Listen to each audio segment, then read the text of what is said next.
Okay, let me ask you, you say data.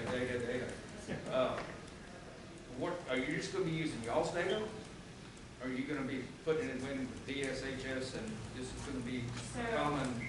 So the lab is required to report positives the way that they do it.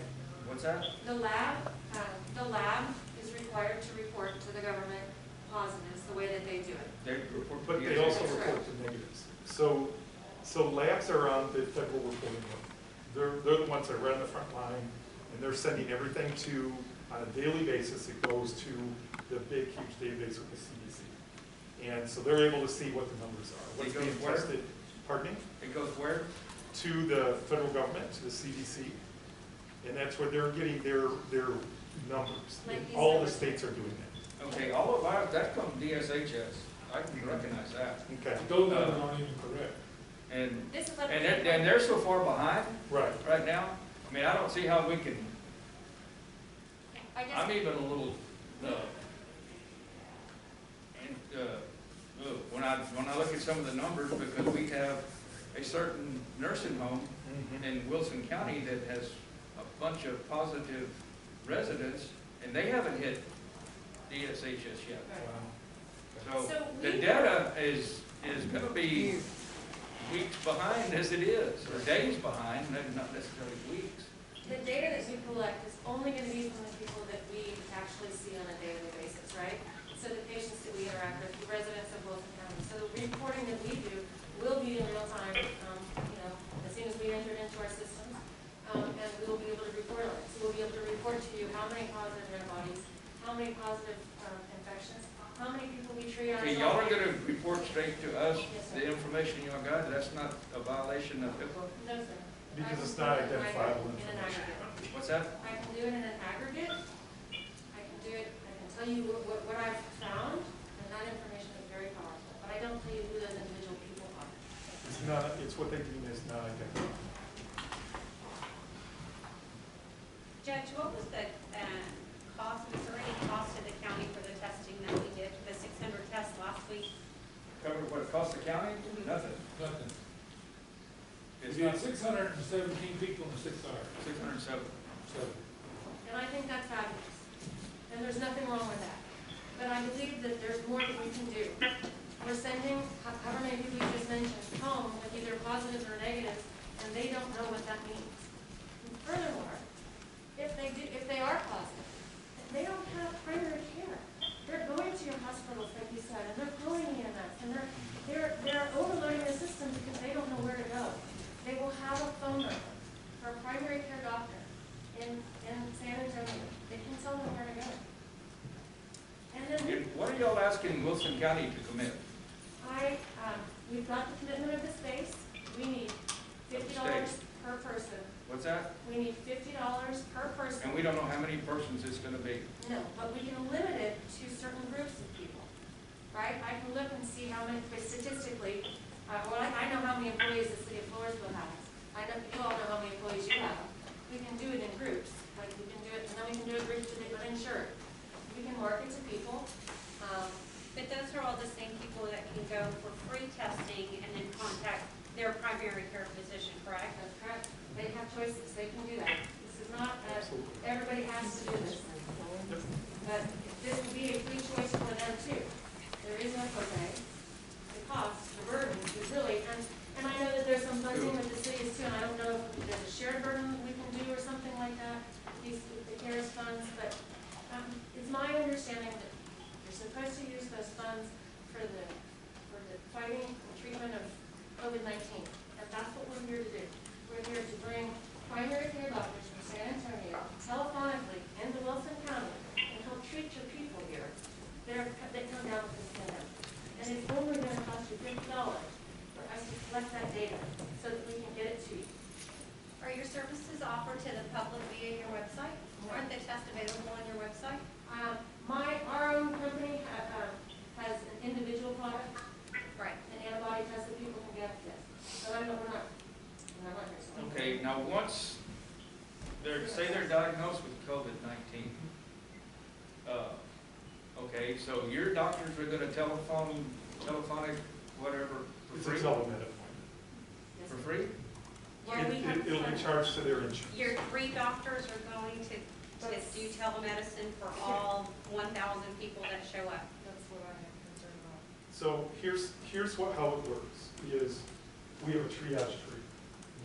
So meaning that it's not just our 3 doctors, it's also our nursing staff and everybody else that ties into it. So it's a total of about 15 people.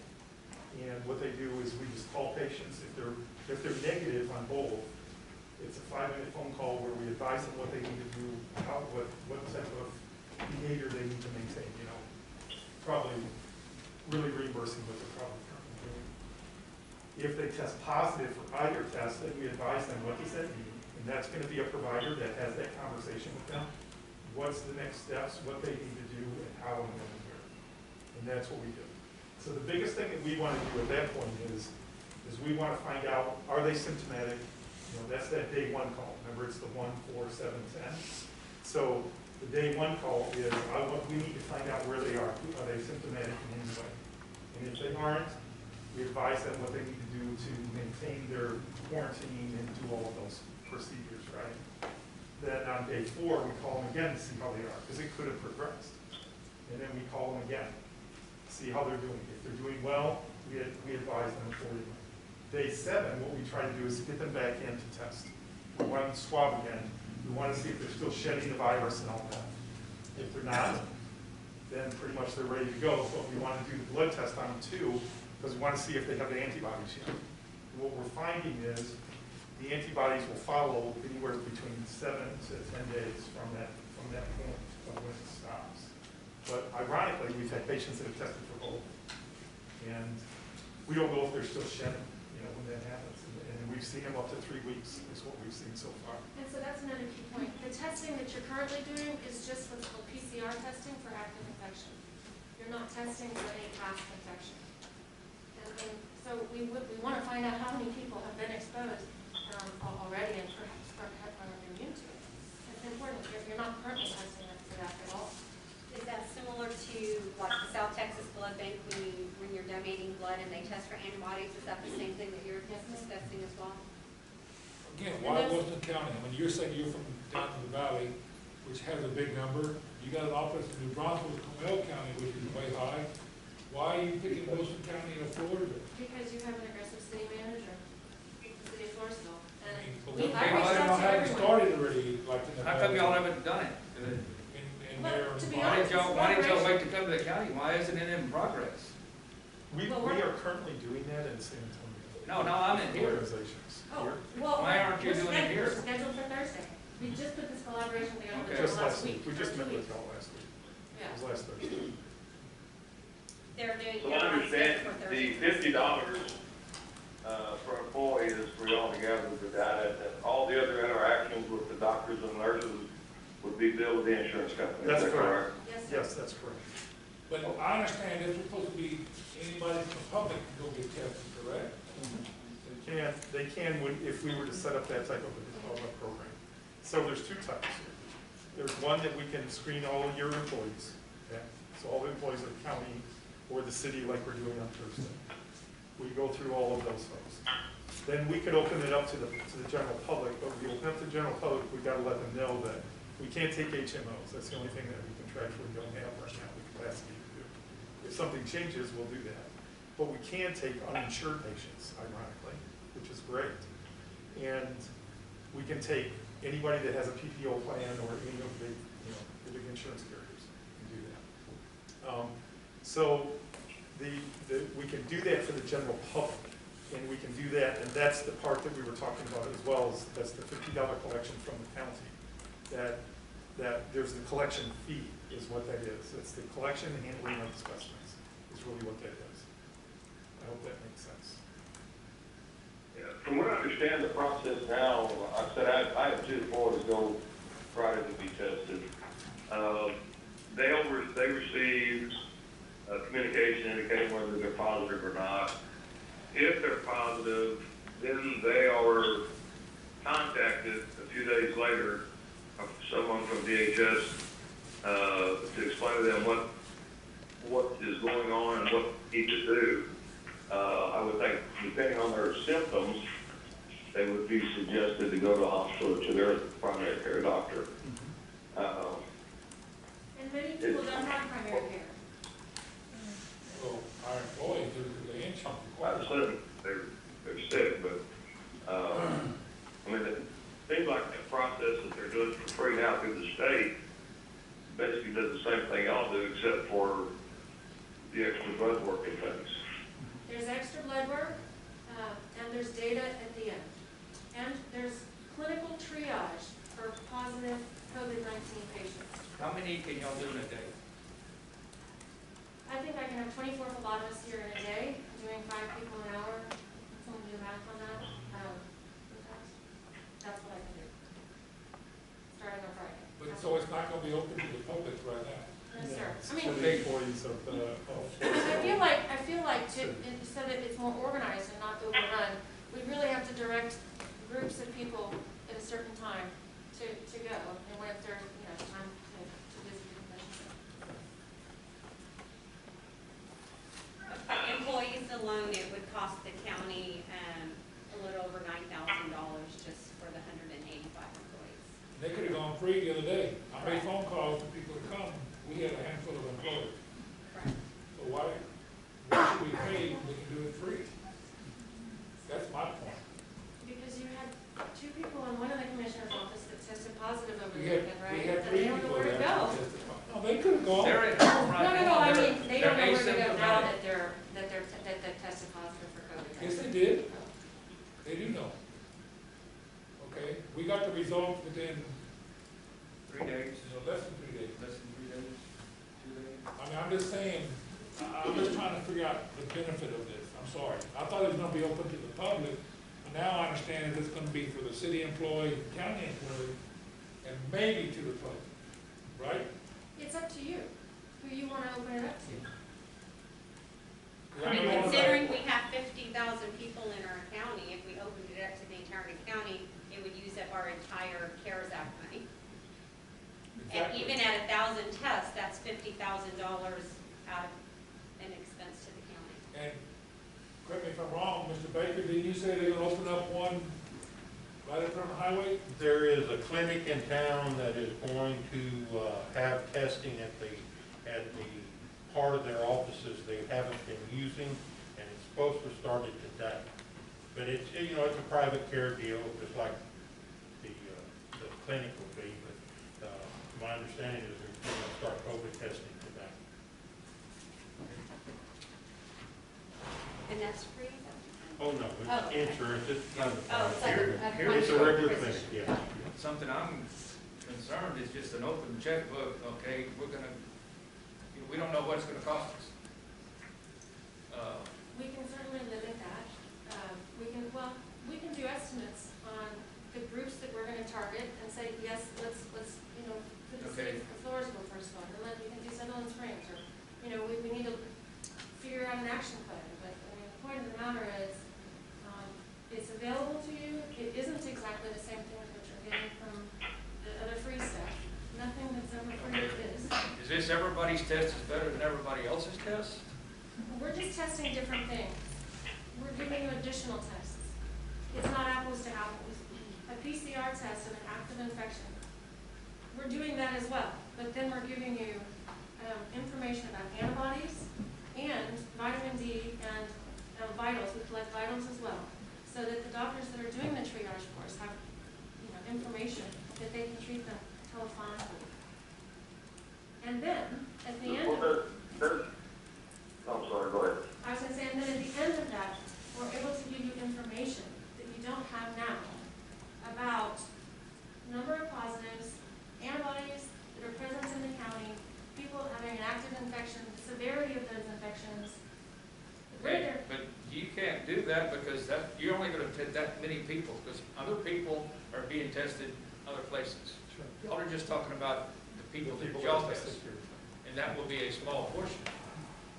How do we compare, if we're gonna expand this, and like you said, y'all will be with DSHS, that's where that came from.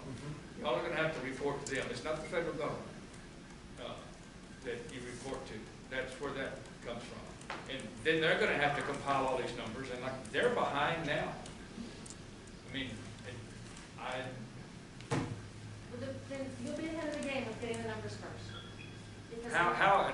just explained that they're days behind, and how are we gonna get them first? Because we're only gonna get a portion of the number. All right, I understand where the confusion lies here. Our lab is in San Antonio. We get the results from San Antonio, from our lab there. We're not waiting for results from another clinic or another entity. As soon as we do stat results, we take them to the lab, they can be processed really quickly. We have that data. This was just a screenshot I took off of the website just to see the prevalence of 180 people in Wilson County. And I believe that there's probably more. We don't use any of this as our reporting. We will create a separate report. We'll give you the information that you need about the tests that we took and the care of the people that we treat. Okay, but yes, it's gonna be just the people y'all test. If y'all test 25 people, it's gonna be the data from 25 That's people. correct. If you test 500 people, it's gonna be the test from 500. We tested 607 Thursday. Now, Yeah. I Those haven't even hit yet. I mean, the people know what the results were, but They know what the results were, but as far as hitting the DSHS and getting all the data, but there's so many here and so many there, and this, we haven't. Would that have been beneficial for you to have those results by, say, tomorrow or Friday? I mean, we can only get it as fast as DSHS. Right. And if y'all give it to DSHS, they're gonna put it here when they get to where Yeah, y'all. but we would still give you that report ahead of time. So I it would just understand. be the cross-section of those I understand. patients. we don't have to go to DHS to review the data that you. Right, that's correct. I'm gonna be honest with you, I want to look into this. I don't wanna, this is the first, Sure. y'all come here, give us $50 a person and let's go. Right, This could cost the county lots of money. right. And I wanna. The claims paid on the insurance, because our premiums every year are based on claim percentage. Yeah, so it could have an impact on It could have an impact on our.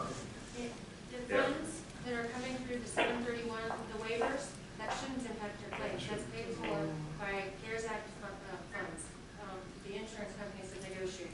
So that shouldn't come out in your experience. And everything that I've been seeing so far, and I can't, please guys, don't hold me to the fire on this, but I've seen on the insurance side of it, my understanding is anything tied to COVID, when it comes to treatment or testing or anything like that, cannot go against your numbers because of this situation that's happening on your insurance plans as an employer type thing.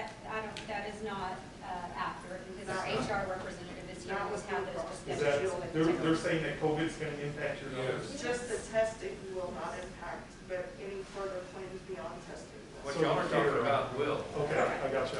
When he kicks in and they're using their insurance to, And that's through the Okay. Texas Association of Counties, so Got that's gonna be, any county you go to will have that same. it has. So now, is it the care, here's the question I have for you on that, that's a really, thank you for sharing that with me. The testing is completely, cannot count against you all, right?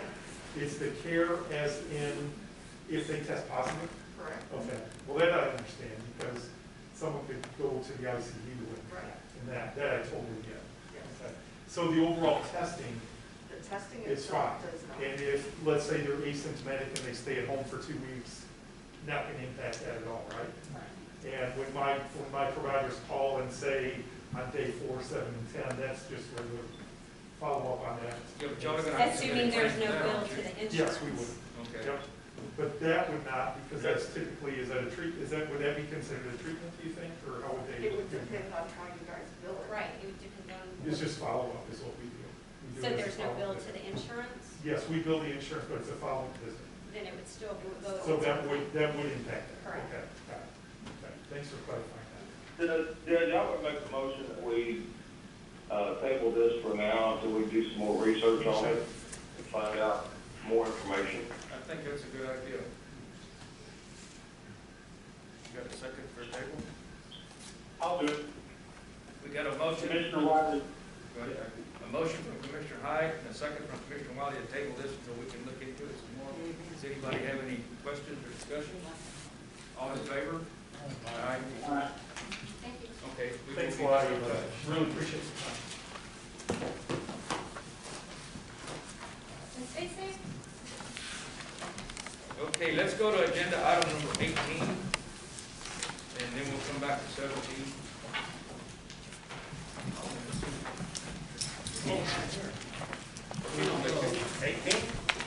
Going to 18, yes. Edwin Baker, Health and Public Safety, enacting burn ban, discuss and take action. We have a public comment, and Chris Thompson. Thank you, Judge. Wilson County District 1 Fire is in favor of enacting the burn ban. We've seen an uptick in fires recently, and with the dry conditions out there, we think it's warranted. I'm here, though, to ask that the county fire marshal work a little closer with the fire departments on this burn ban and set some, be proactive and put out some information on what can and can't be done.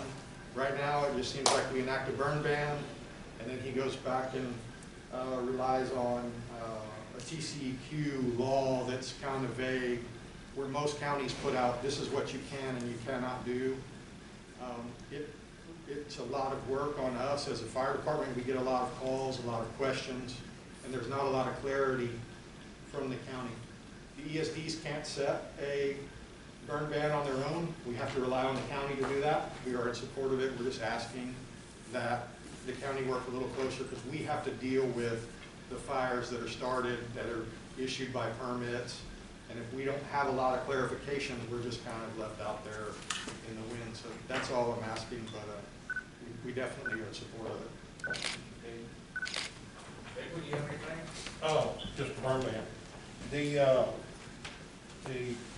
adoption date will be today, but we don't quite meet the criteria for the KPDI, but we will by next Monday. If it continues, we'll actually exceed it by some. So my request would be that we adopt it today and put it into effect next Monday. Plus, it takes about a week or two for public to get to know it. We always get, I didn't know there was a burn ban even when we've had one on for 6 months. So that's something that we have to live with. How will we put that, how will we? In other words, I just won't start issuing permits until the 20th, Okay. which will be next week. There's nothing I can, right now, nobody knows anything. And if they call in, we've been telling them, we're not in a burn ban, but we're going to start a burn ban. There'll probably be one in effect pretty quick, which is now. Okay. And the same thing with the agricultural burns, 10 acres or more. You have to have more than 10 acres to do agricultural burns. In the past, I have allowed burning in subdivisions, even if on days that it was reasonably safe for them to do so. Most of the time I notify the commissioners and where I think they are in their area as far as it being safe or not. And if the commissioners don't want me to allow burning in subdivisions at all they got to do is tell me and I will shut it down. I know I've talked to Albert has some, the Commissioner Gomez has some, Commissioner Fowle and Commissioner Hyatt, they all have subdivisions. Well, now Commissioner Koo does, he's got several. And I usually communicate with them on whether we will work, whether we're going to allow burning or not, and if they, they have something to say about it, whether it's, no, I don't think so, it's still pretty dry, because right now, not all the county's that dry, it's just parts of it. No, on the east side and the northeast side, got plenty of rain, and they go pretty shaky over Well, thank you.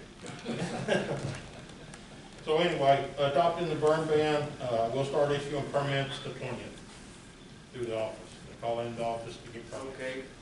I'll make a motion. Motion by Commissioner Gomez, second by Commissioner Fowle, that we enact the burn ban to be effective next Monday, the 20th. That's two. Any questions or comments? Now, Oh, Edwin, what Mr. Thompson said, you know what he's talking about, what he's wanting? Not really. It's something I'll get with him later on, Okay. find out what he wants to do. There are some things that we can't do. We don't have the money. If we can budget another $10,000, $20,000 in to get the public information out, put out posters and all that stuff, we could do that, but I don't have the money to do a lot of that stuff. Some of it I probably can do, it just depends on what he's asking. I try to keep it even throughout the county, instead of doing, you know, something in one area but not in another, because all that does is create havoc for y'all and me. But I'll get with him after after we leave here and find out what else he wants. Anything else? There is a possibility we'll be doing another walk-up before school starts, but we don't know for sure. Okay. You've got one requested, I know that. Okay, this order does not have effective date on it. Did I That's see? because technically it is today, we're just not gonna start issuing permits till Okay, Monday. okay, then, good. So we won't have anybody call in for a week for the most part anyway. Okay. Got a motion and a second that we issue an order of burn ban. Is there any more discussion? All in favor? Aye. Aye. Any opposed? So we have a burn ban. Unfortunately. Yeah. We need to sign both of them? Yes, you want The effective date is today, Judge? Well, but he's not gonna start issuing permits till next Monday. Okay. I mean, somebody called me. I can say that the burn ban went into effect as of today, is that correct? No. It, Let everyone explain it to you. because y'all voted on it, and today is the day, but we usually give a 7-day grace period, especially if we're in conditions that it's not that bad, that's what we're in right now. I think the highest, if the drought area of the county is 550, and we'll probably, the average will be above 550 if everything continues the way it is by this time next week. So next week is when we're gonna start permitting, but because Commissioner's Court was today, I either had to do it today or wait till the next meeting. Okay. Understand, thank you, sir. Okay, thank you. So we have a burn ban. Okay, we're moving back to agenda item 17, Leanne Hosek, ENC, and I think it's Lisa Kutzer, and said 17A, pipeline crossing permit, 17A1, permit number 119, EVX Eagleford Partners, LLC, Precinct 2, County Road 453, review and approve. You guys already reviewed those? Did you want to do them all together? Yes. We can do them all, okay, let me read them all then. And 17A2, permit number 120, EVX Eagleford Partners LLC, Precinct 2, County Road 454, review and approve. 17A3, permit number 121, EVX Eagleford Partners LLC, Precinct 2, County Road 454, review and approve. And 17A4, permit number 122, EVX Eagleford Partners LLC, Precinct 2, County Road 252, review and approve. Thank you. How are you? I'll make a motion to agree. Motion by Commissioner Hyde to approve them all. Second, Albert second. Second by Commissioner Gomez. Is there any question, discussion? All in favor? Aye. Any opposed? Okay, so these have all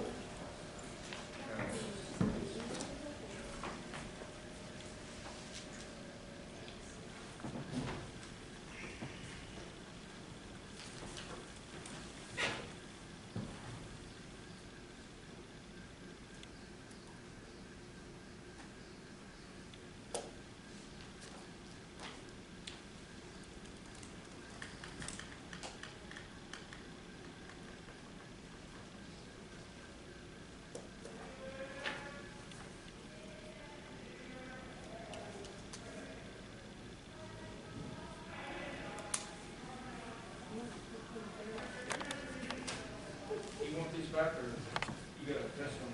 Yes. Okay, so.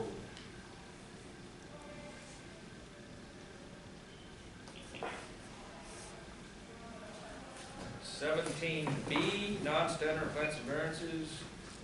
2124 Polly Lane, Precinct 3, Johnson. Discuss and take action. Mr. and Ms. Johnson are requesting to survey out some property to sell to their, I think this is.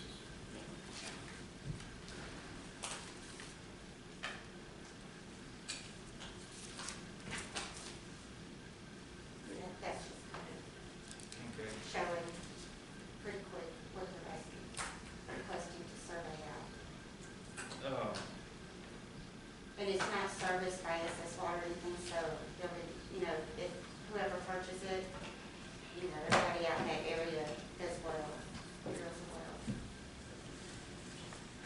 It's also a private road too. That's what I was to say, yes. Isn't Polly Lane a private road? Correct. That is. But it met all the requirements. Okay. Motion to approve it. Motion by Commissioner Hyatt, second by Commissioner Wiley. We approve. Is there any discussion? All in favor? Aye. Any opposed? Okay, this passes.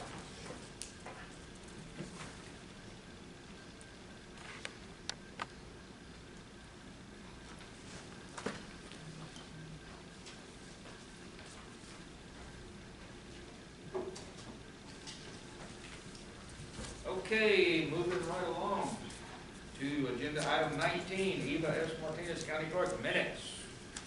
Yes, sir. I have to those out here, and the judge has reviewed them, and Ms. Johnson.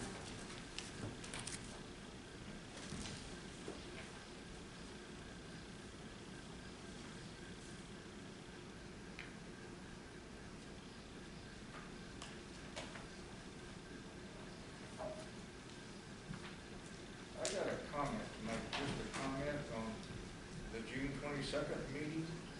Yes, sir. Agenda items 5A and 5B. They're gonna turn the petitions in this afternoon.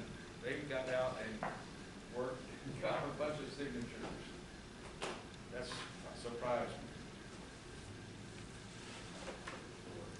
The signatures? Yeah, this was on a petition to legalize, alcohol in parts of Wilson County, like the Stockton area and Pandora area. They had Right. like 700 and something signatures to get, and in a couple of weeks they got, yeah. I got started, right? I wonder what that tells you about over there. It makes it why I don't have to go to Guadalupe County anymore.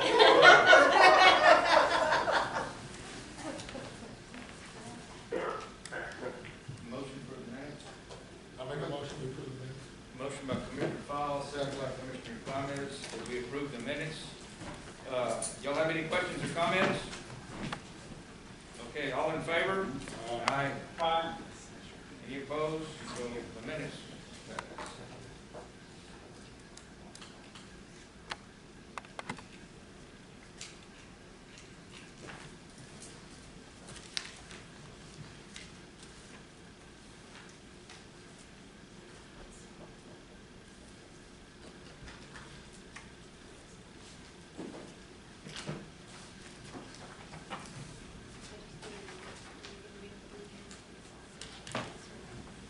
Okay, agenda item number 20, Jan Hartle, County Treasurer, financial report. Jan, you don't have one? Okay, then going to agenda item number 21, Jalen T. Potiphar, Human Resource General Specialist, payroll and personnel changes. Good morning. Joseph Sears began working as a road hand for Precinct 3 on June 30th, making $18 an hour at $37,440 annually. Charles Hutchinson will begin working as a corrections officer for the Sheriff's Department on July 15th, making $14.65 per hour at $32,000 annually. Devin Benavides was terminated from her position as a tax customer service specialist for the tax office effective June 30th. And Matthew Flynn has resigned from his position as a patrol deputy for the Sheriff's Department effective July 2nd.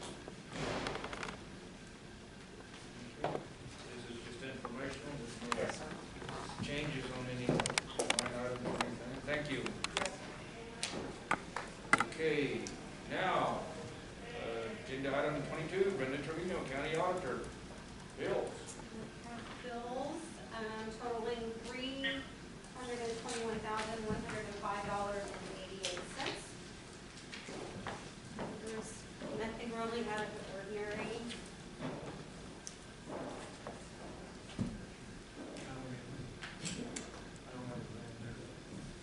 What? You not doing no work? You have to deal with that. Alcohol, sorry. Here you go.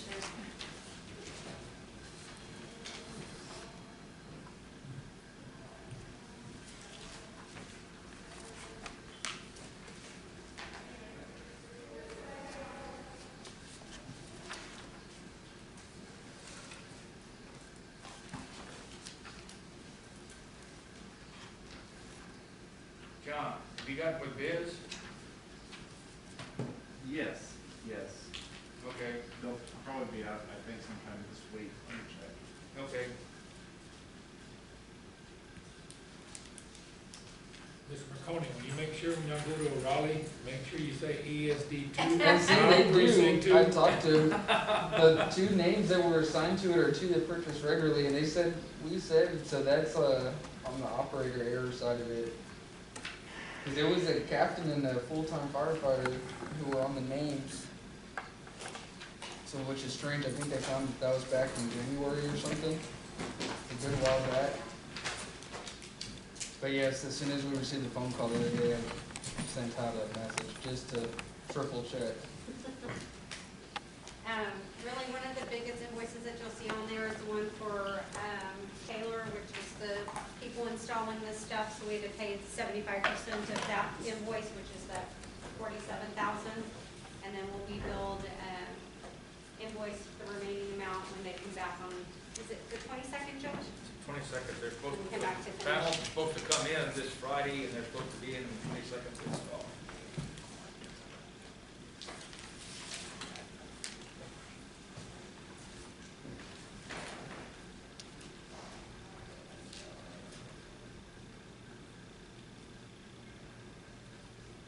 As long as we don't have court, we're not having that much on our district county court.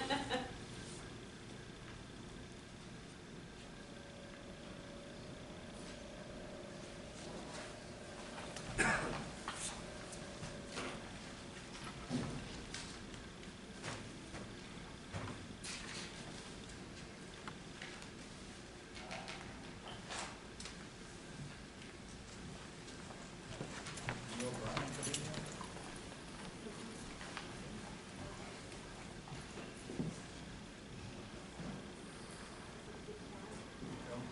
Yeah, that's right.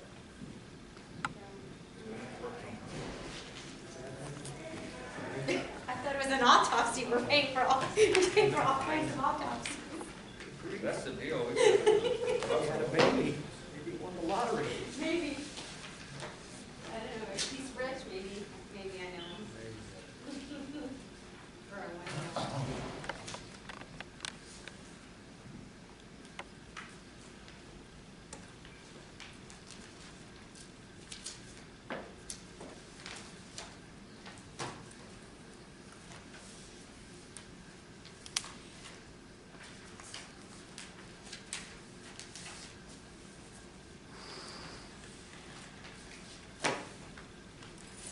Motion for the, Make a motion to accept the bill. motion by Commissioner Gomez, Second. second by Commissioner Hag, that we accept the bill from the county auditor. Is there any more discussion or questions? All in favor? Aye. Any opposed? This motion carries. So, Skip and Larry, you'll need to come by and sign the bills when you get a chance, or the order. Y'all look I'll do fine. it. Other than that, we're gonna go to agenda item number 23 at 11:25. We're adjourned.